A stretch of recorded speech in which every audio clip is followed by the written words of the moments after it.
Hey, how's it going, everybody? This is your crypto trading guide for the day, and welcome back to the channel. Now, in today's video, I'm going to tell you the three main things you need to know to be able to enter the best trades that the market provides us with. So these three things, without clickbaiting you too much, without making you have to wait, are right on the screen right here. The first one is fundamentals. It is news, it is the market, it is what the central banks are saying, it is what the news around the world is doing, and it is what institutions are going to do before they actually know they're going to do it. You have to be up to date with news, and I will elaborate in a minute. But the second most important thing is a confluence of indicators, both technically and fundamentally. So I'm going to explain this trade right here as a case study as to how you could have shorted Bitcoin into the 20k level and made a whopping 4.5 times return on your money, which could be, any percentage in the world depending on how much risk you actually used.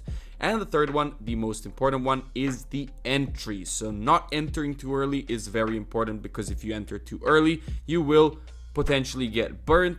And it is better to enter slightly later into a trade, but have a certain trade rather than enter too early and make a loss. So entering late and making less profit is a lot better always than entering early and taking a loss. Now, let's get into fundamentals, right? There is two things that I've mentioned to you in the past that are very important for tracking fundamentals. The first one is Forex Factory, okay? Check it out, forexfactory.com. It is free to use. All you need to do is filter out the impact news, the news that are there with significant impact, and you just watch what they say. So over time, you're going to get a glimpse of how economies work. You're going to get a glimpse of what happens when inflation numbers are high, what happens when PPI numbers are low, what happens right after a FOMC meeting, right? Stuff like that. And you will notice that after these news events actually come out, moves such as this one happened. So this happened just yesterday after the CPI news from the US. It said that inflation is still moving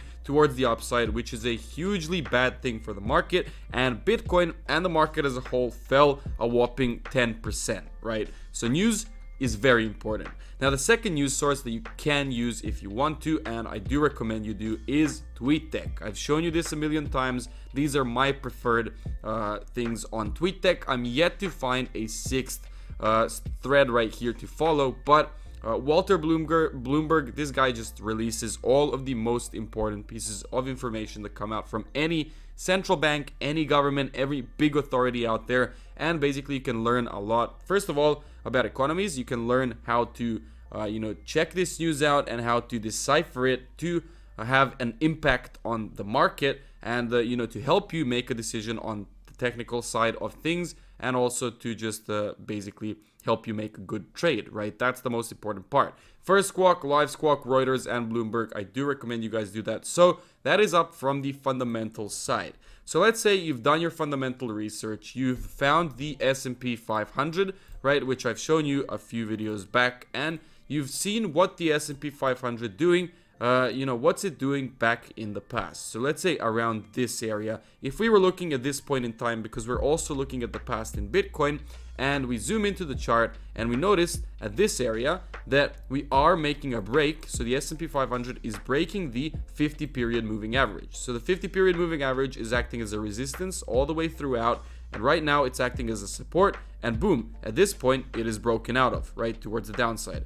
So what's the point of that? Well, the point is that if the S&P 500 starts to move in a bearish fashion, which you could have figured out by following news on Forex Factory, then you can head on over back to Bitcoin's chart and be like, okay, let's look at the time frames on Bitcoin. Let's see what we can do knowing that the market is bearish around this area. So the market is bearish, the US 500 is bearish, then you're looking at another few confluences when it comes to the technical side of things. So one of these confluences that we do have pretty beautifully is this correction pattern. So it's a bearish correction pattern, or a bearish flag, or however you want to call it, but it's a correction pattern. So that's one confluence. Now, the second confluence is the fact that you have a zone of support around the 40k level. So around the 37.5k level, it is a strong zone since the past. So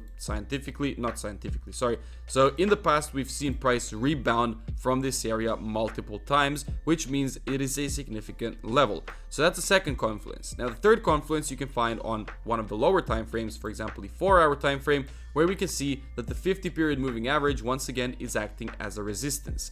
And what did I wait for when it comes to this trade? And by the way, I did take this trade. It's just I never started my YouTube channel before, and you know, I've taken a lot of losing trades as well in the meantime, so don't think that all we do here is win. No, we don't. I'm just obviously going to show you how to make the best trade using a good trade example. There's no point showing you a bad example of a trade if I'm going to explain how to make the best trade. You understand what I'm saying? So what did I do? I waited for the daily close below this correction pattern. That's another confluence. It's a bearish engulfing candle.